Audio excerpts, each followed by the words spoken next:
అతనంటే ఇష్టం లేనప్పుడు నువ్వు ముందే చెప్పాల్సింది ఈ పెళ్ళొద్దని. వద్దని అనుకున్నానక్క. కానీ నువ్వు చెల్లి జీవితాంతం ముండమోసిన వెధవల్లా పుట్టింట్లోనే పడి ఏడుస్తారని ఒప్పుకున్నాను. మీ జీవితాలు బాగుపడితే చాలని నా జీవితాన్ని నాశనం చేసుకున్నాను.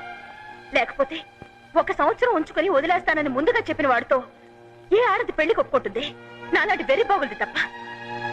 ఏరా, మీసాలు గడ్డాలు రాగానే మగాళ్ళైపోర్రా. పిల్లలకి మేకలు కూడా ఉంటాయి. కష్టపడి కనీసం ఒక గుమస్తా ఉద్యోగం కూడా సంపాదించుకోలేని వాడివి నువ్వు నా జీవితం గురించి, దాని విలువ గురించి మాట్లాడేంత మొనగాడు అయిపోయావన్నమాట. నువ్వేంటక్క అంటున్నావు? మొగుడిని ఎలా లాలించాలో, ఎలా పాలించాలో నువ్వు నాకు నేర్పుతున్నావా? పెళ్లి 3 ఏళ్లైనా నేను ఆపరేషన్ చేయించేదాకా మొగుడు మొహం కూడా చూడకుండా పుట్టింట్లో పడి ఏడ్చిన దానివి నువ్వు నాకు మొగుడు గురించి, మొలతాడు గురించి చెప్తున్నావు. ఏమే, నా మూలంగా నువ్వు పెళ్లిళ్ళకి పేరంటానికి వెళ్ళలేకపోతున్నావా?